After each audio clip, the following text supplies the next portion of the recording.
Well, morning everybody. Hope y'all are having a good one. I know it's been a long time since I've been on the YouTube. Just kind of had things going on, but my goal is to do a lot better this year. We're fueling up. We're gonna head out to the field here in a minute. I'll show you what I'm doing, because I'm sure seeing a tractor with an air seeder in the middle of January doesn't seem to add up. But I promise it works for us. We've been doing it for 4 years now, and yeah, we'll get her done. Lots of money. So I am currently headed up north. We've got a quarter up in Oklahoma that I need to go hit. Won't take long. We've got a good chance of snow tonight, so I sure hope that happens. So I'm just gonna try to plug along as much as possible and hope that we get some snow. But what we do here is I'm applying capsulated nitrogen with our air seeder, and capsulated means just basically it's got a shell on it, and what it does is it sits in our soil till we really kind of start planting into it, and then it seems to break apart, and it will fertilize our crop that's in that ground at the time. It works really well for us because since we no-till a third of our ground, and this is the third that we're gonna have this crop on, it works really well to use this no-till air seeder to apply it and not have to worry about like plowing in some dry fertilizer that's been spread or anything like that. And it works well. We do it on 20-inch lines instead of 10-inch, and that's what this air seeder is set up for. So we just leave one of the gangs up, and it really gives our milo an advantage over most, because most guys they'll fertilize their wheat right there or something and hope that what they use to fertilize will carry over into the next crop. And for us, milo is a more important crop for us to raise than wheat. We make a little more off of the milo usually. So if we could put this on here, and it'll work. And I mean, it seems to have worked really well for us for the past couple of years. The nice thing about this all is we don't have to buy any equipment. We've already got an air seeder because we drill wheat with it. We already got trucks to hold the fertilizer from the plant. So we don't have to go buy another expensive piece of machinery.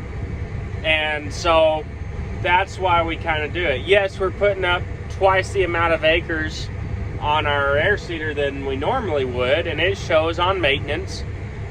We actually rebuilt this whole thing just last year. But for us, sure beats buying like a side dress rig or side dress or something else. And I mean, it does really well. I'll try to get a shot of it running here in a minute and show y'all how it works. So here's kind of what we're doing here. This is no-till ground, which means we won't hit it with any sort of like plow or anything. And we control weeds by spraying it with chemicals, right? With our sprayer. So we don't have any ability to put fertilizer straight in the ground. Our planter isn't set up to run any sort of starter or anything. We don't like that.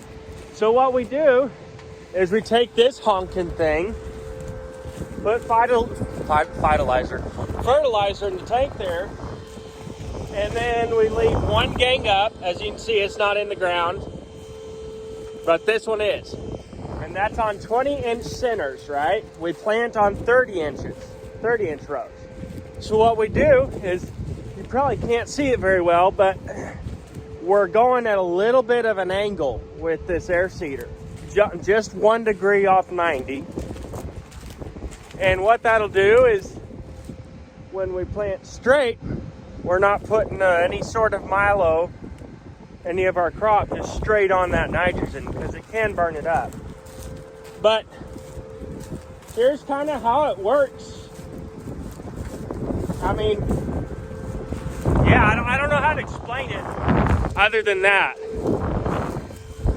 But this is about 110 pounds per acre is what we're trying to do. And that ends up being about, 50 pounds of actual N. So it works well for us. It's expensive right now, but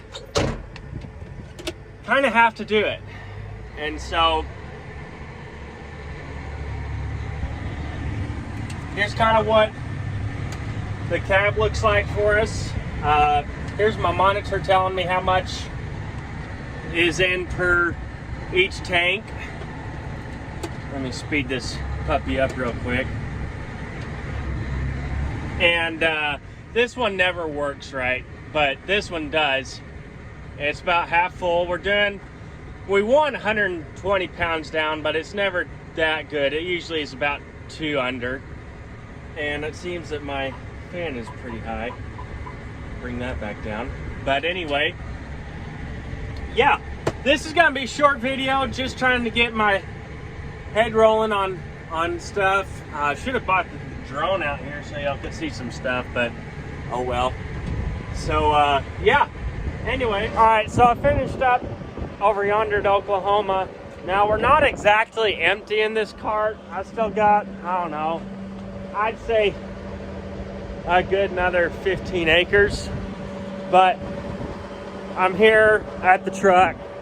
I got time. Where I'm headed is not too far away from the farm, so it's not a big deal, but I'd rather fill up and not have to come back in like 45 minutes. So we're gonna fill it up. I guess I should explain how these air seeders work for all those that don't know. So this is the commodity cart. Whatever you're putting down is in this cart. And how it works is you run a continuous flow of hydraulics through that hose, and it turns this fan. And usually we like to go about 2,700 RPMs. That's rounds per minute. Now what that does is it blows air through these tubes and going this way. And obviously through these, and then it intersects and just kind of splits apart to these things. There's 6 of them. We call them towers. And each of them distribute the product to each row or unit on this whole drill. So it works really well. It's chain driven, so when this big wheel runs, when I'm running and I engage it, ooh, that's a loose chain. I'm gonna have to fix that. Anyway, when that's running, it turns these meters here, and that's what drops the product into the tube. The air or the wind just takes it. So, works out pretty well. It's a good machine, and we just take really good care of it.